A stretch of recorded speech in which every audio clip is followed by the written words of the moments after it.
itu dia tadi pemirsa, kecombrang ternyata banyak sekali manfaatnya dan bisa diolah dengan bermacam-macam ya. Bisa jadi sambal, bisa jadi tumisan, bisa juga dimasak bersama nasi goreng, Dokter Haikal. Betul banget. Dan saya suka sekali tuh sambal jambak kecombrang atau sambal cumi kecombrang. Wah, itu mantap banget rasanya.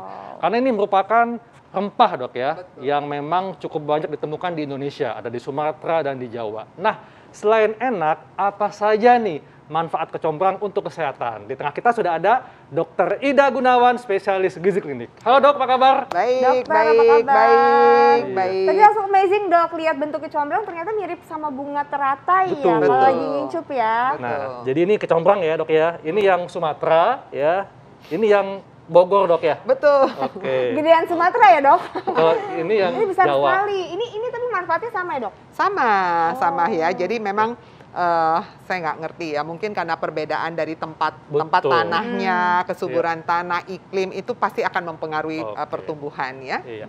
Dok, ini ada yang mengatakan Dok, jadi karena masyarakat itu suka sekali mengkonsumsi bahan-bahan alami ya. Betul. Contohnya kecombrang ini. Betul. Jadi ada yang mengatakan kalau kecombrang ini dapat mencegah kanker. Fakta atau mitos Dok? Ya ini sebetulnya fakta ya. Fakta. Tapi saya harus jelaskan dulu. Penelitian kecombrang ini luar biasa banyaknya karena ini kan adalah herbal untuk orang-orang di daerah Asia. Ternyata ini adalah produk asli Indonesia, baru tahu ya. Aslinya dari mana? Kalimantan. Oh, jadi memang dari Kalimantan. Iya, dari Kalimantan, kemudian tersebar di hampir seluruh daerah di Indonesia, mulai dari Sumatera sampai ke ujung sana ya. Jadi memang luar biasa ini. Oleh karena itu sebagai orang Indonesia kita harus wajib tahu apa ini kecombrang ya. Betul banget. Dalam penelitian kecombrang ini luar biasa banyaknya, termasuk penelitian pada sel kultur. Nah, dokter Haikal pasti tahu ya. Kalau penelitian kedokteran itu ada tahapnya, nggak bisa langsung kasihkan ke orang tuh nggak bisa. Ada penelitian pada sel dulu, kemudian nanti pada hewan coba, baru pada manusia. Jadi ada tahapannya. Penelitiannya membuktikan bahwa ekstrak dari bunga ini, kembangnya kecombrang, ini tinggi akan antioksidan. Namanya golongan flavonoid, ada juga golongan fenol, quercetin, dan sebagainya, serta fitokimia. Dan dalam penelitian dengan cawan Petri tersebut pada sel kultur, dia bagus sekali menghambat pertumbuhan dari sel kanker, terutama sel kanker payudara. Oke, tapi harus diolahnya seperti apa dokter supaya ada manfaat untuk sel kanker? Sebetulnya kalau dalam makanan kita, karena dia adalah herbal atau bumbu yang digunakan ya dimasak seperti yang dicontoh-contohkan tadi saja.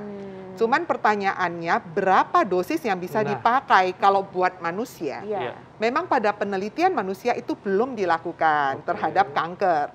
Tapi yang sudah dilakukan dan terbukti adalah pada penelitian sel kultur.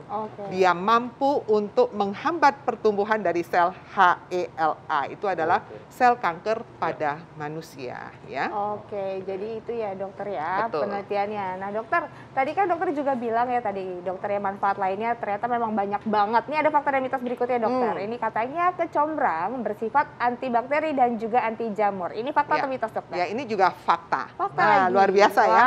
Jadi Jadi herbal dari seperti ini ya, mulai dari yang bisa dimanfaatkan ya, mulai dari bunga, batangnya, akarnya, dan bahkan daunnya. Kadar antioksidan memang paling tinggi ada di kembangnya ini. Kembangnya kecombrang ini paling banyak. Sedangkan pada daunnya, pada batang dan akarnya dia mempunyai efek cukup besar juga untuk antibakteri dan antivirus ya. Jadi pada penelitian lagi, kembali pada penelitian ya, penelitian yang di laboratorium itu dilihat barang-barang seperti ini diambil ekstraknya. Jadi diambil sarinya, kemudian dilihat pada sel-sel kultur itu yang dikasih dengan E. coli. Kita tahu kalau tes resistensi ya. Jadi ada plate agar-agar gitu, kemudian dikasih bakterinya. Salah satunya adalah E. coli ya. Kemudian Staphylococcus aureus. Lalu diambil ekstraknya, ditaburkan di sana. Ternyata dia mampu menghambat pertumbuhan dari E. coli. Ya, sampai 80%. 80% Sampai tinggi juga 80, ya, dok, cukup ya? bagus sekali ya. Nah, pertanyaannya, bagaimana dengan kita? Berapa dosis yang diperlukan? Sampai saat ini memang penelitian untuk manusia nggak ada karena dianggapnya ini digunakan sebagai herbal atau bumbu makanan kita. Jadi tidak khusus orang hanya bikin jusnya aja diminum. Biasanya itu adalah bagian campuran makanan ya. Misalnya teri kecombrang, nasi goreng kecombrang ya. Seperti itu. Jadi Kalau mungkin, kalau kita gunakan, ini kan sudah digunakan nenek moyang kita turun-temurun. Iya. Artinya sampai saat ini pun kondisinya semua baik kan, tidak ada sesuatu yang aneh. Jadi penggunaan untuk kita itu sebetulnya secara turun-temurun penelitian yang tradisional itu sebenarnya sudah terbukti juga baik untuk kesehatan kita. Ya. Jadi memang sangat luar biasa ya kecombrang ini ya, punya sifat antibakteri dan anti jamur.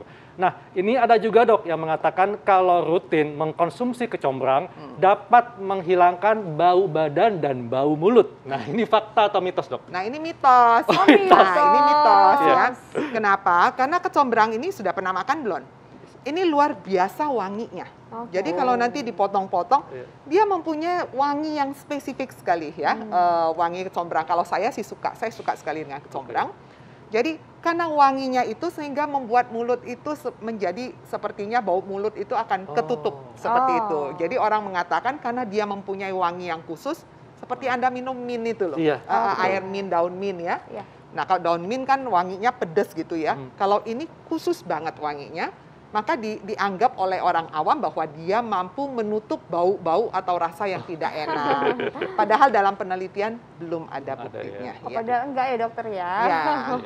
Oh jadi karena konsumsi terus itu memang si wangi ya dokter, tadi kita udah lihat ya? Wangi sekali. Ya. Dokter nih ada fakta dan mitos berikutnya nih dokter nih.